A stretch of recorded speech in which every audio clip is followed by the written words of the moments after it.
Picture a world with no central heating, no switch to flick, no furnace roaring to life, no insulated windows from the hardware store, and definitely no electric blanket to crawl under. Now, imagine that world as temperatures don't just freeze, they plummet to a brutal, bone-chilling 30 degrees below zero. The wind howls like a starved wolf across a landscape of iron-hard earth and deep, silent snow. This is the world we picture our medieval ancestors in, huddled, shivering in dark, drafty huts, just barely surviving the winter. But what if that picture is wrong? What if I told you that long before modern tech, medieval builders had a surprisingly sophisticated grasp of thermal dynamics, that they used forgotten engineering secrets to turn simple homes into remarkably warm shelters? They didn't just put up with winter. In many ways, they outsmarted it. This wasn't just a matter of luck.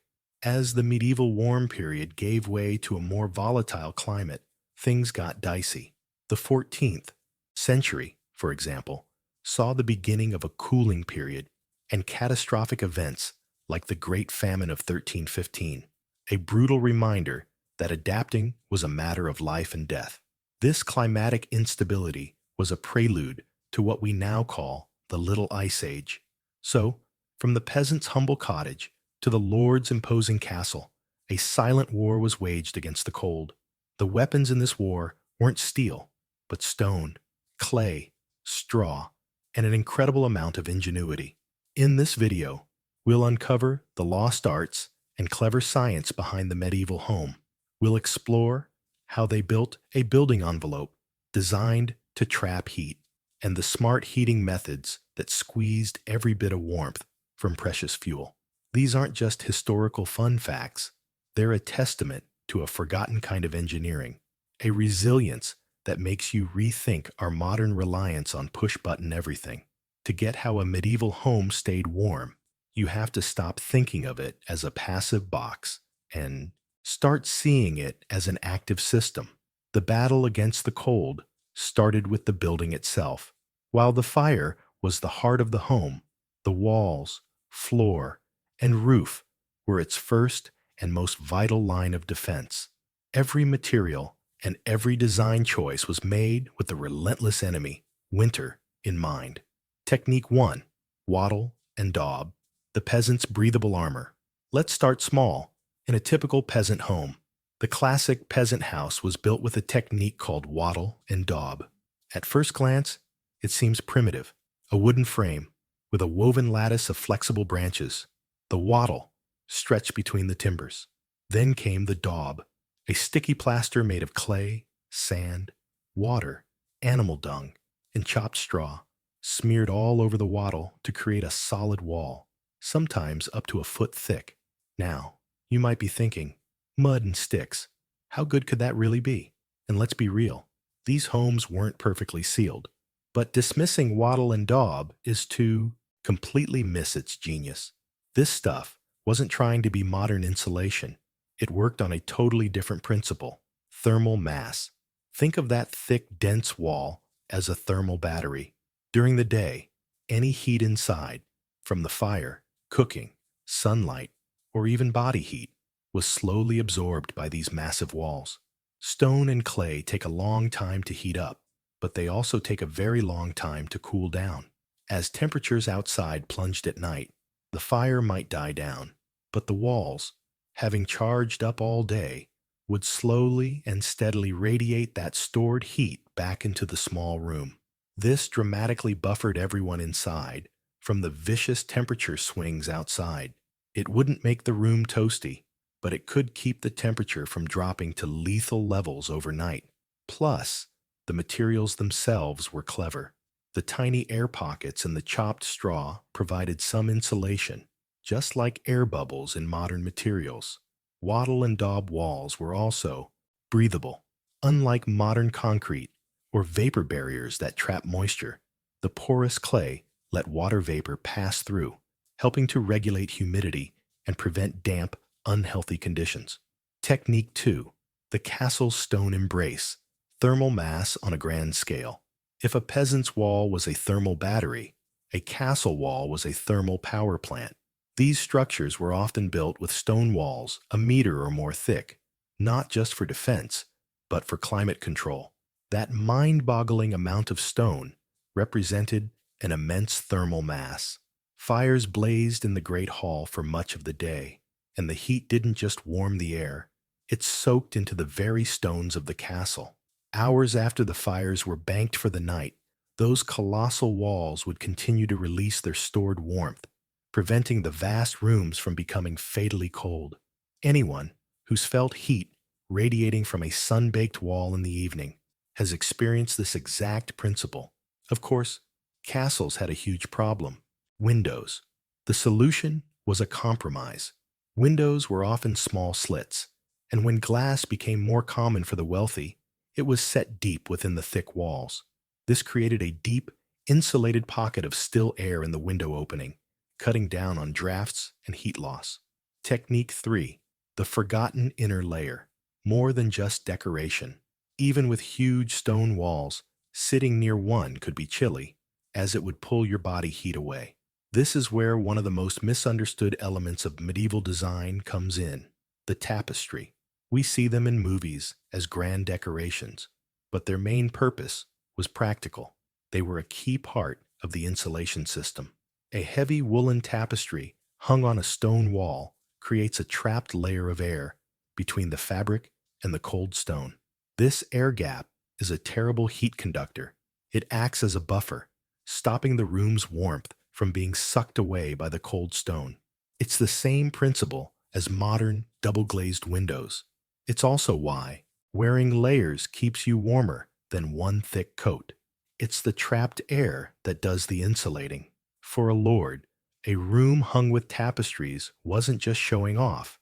It was an investment in comfort. In humbler homes, people might hang heavy cloths or animal skins to create the same insulating air gap. In the brutal cold of the north, Vikings would meticulously seal the gaps between logs with materials like mud or moss to stop every draft. The thickest walls are useless if all your heat escapes through the roof. As we all know, hot air rises. So, controlling heat loss up top was a critical challenge for any medieval builder. Technique 4. The thatched roof. Nature's high-tech insulation. The thatched roof is another feature we often dismiss as primitive, but a proper thatched roof was a masterpiece of natural engineering, providing insulation that could sometimes meet modern standards. Made from densely packed bundles of straw or reeds, a thatched roof could be a foot or more thick. Its genius was its structure. Each hollow stalk was a tiny tube of trapped air. Packed by the tens of thousands, they created a thick blanket with millions of air pockets, working just like a down-filled winter coat to keep warm air from escaping. In winter, it kept the warmth in.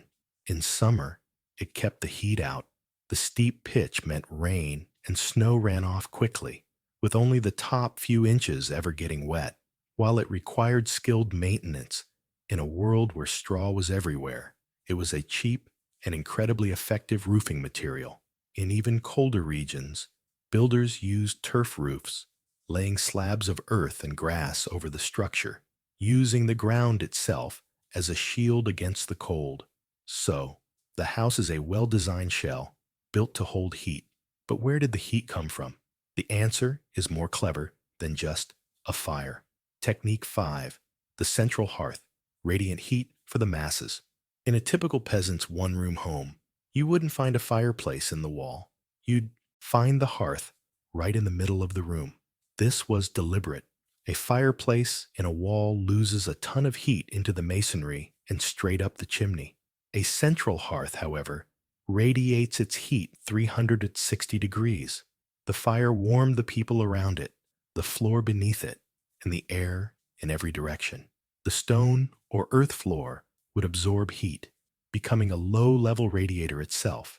Heat would rise before eventually finding its way out of a small hole in the roof. Yes, this meant the room was smoky. There's no getting around that.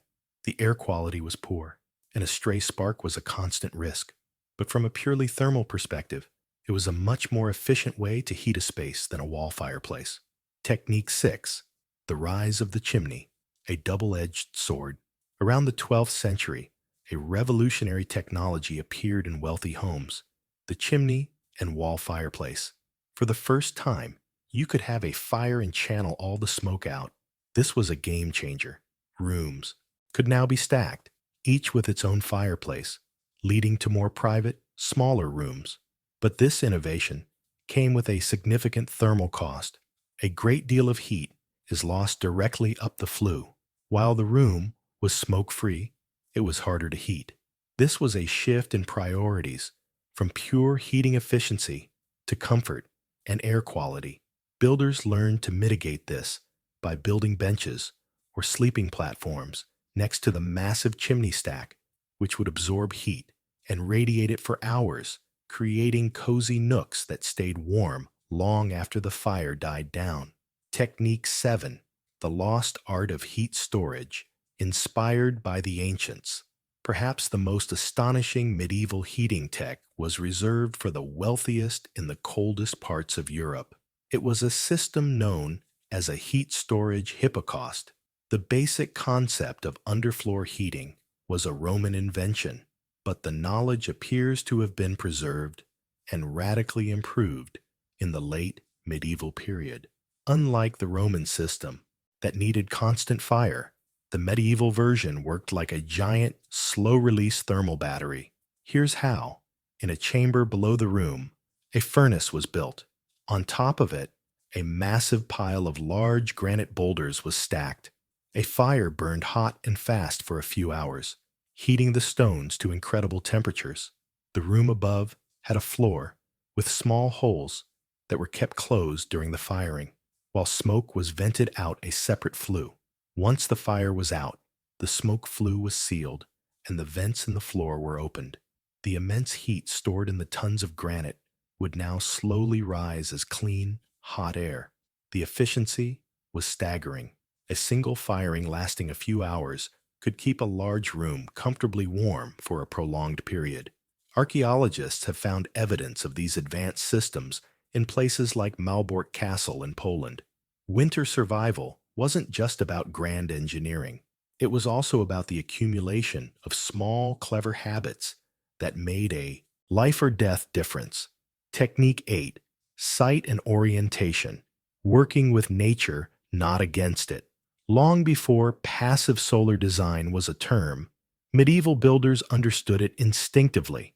Whenever possible, houses were oriented to have their main windows or openings facing south to catch the low winter sun for free and natural heating. Just as important was shielding the home from wind using hills or trees as natural windbreaks.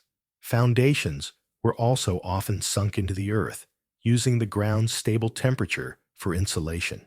Technique 9. The portable heater, stones and bed warmers. Even with the best construction, the goal was to create zones of warmth. One of the simplest ways was with heated stones. Dense stones or bricks were placed in the hearth until scorching hot, then wrapped in cloth and used as personal portable radiators. These warming stones could be placed at the foot of a bed, under a table, or held in the lap. The wealthy had a fancier version, a brass pan on a handle called a bed warmer, filled with hot embers and slid between the sheets to warm a bed. Technique 10. Human and animal radiators. The power of community. Finally, the most crucial source of heat was life itself. Families slept together, often in the same large bed, sharing their collective body heat under layers of wool and fur. A single human body is a 100-watt heater. Combine that, and you create a warm microclimate. The iconic four-poster bed was another piece of thermal tech. When its heavy curtains were drawn, it created a small room within a room, trapping body heat and blocking drafts. And it wasn't just humans. For many peasants, livestock were brought inside during the harshest parts of winter, often housed in a section of the same building. While it had obvious downsides in smell and hygiene, the benefits were huge. A single cow generates tremendous body heat. A small herd indoors acted as a living furnace, helping keep the entire structure above freezing. The image of the shivering medieval peasant, helpless against the winter cold, is a caricature we tell ourselves to feel better about how far we've come. The truth is infinitely more interesting. Medieval homes weren't just drafty huts. They were carefully engineered systems. They were thermal batteries of wattle and daub and massive stone. They were crowned with incredibly effective insulating roofs of thatch and turf. Their warmth came from efficient central hearths and ingenious hypocaust systems that could store a fire's energy. The cold was fought with insulating tapestries, personal warming stones, and the shared heat of family and livestock. These were not people ignorant of science. They were masterful practitioners of it. They understood thermal mass, insulation, passive solar gain, and radiant heat through direct, hands-on experience. They weren't just surviving. They were resourceful engineers using the world around them to wage a successful war against the cold. Their CSAE methods were born of necessity, but they hold a lesson for us. They built homes that worked with the environment, using local, sustainable materials to create resilient shelters. In our age of total dependency on constant energy, we've perhaps forgotten how much can be achieved with simple, clever design. The lost wisdom of the medieval builder is a powerful reminder that sometimes the best solutions aren't about more technology, but a deeper understanding of the world around us. If you enjoyed uncovering these forgotten secrets, be sure to like this video and subscribe for more hidden history. And let us know in the comments which of these medieval techniques surprised you the most. Thanks for watching.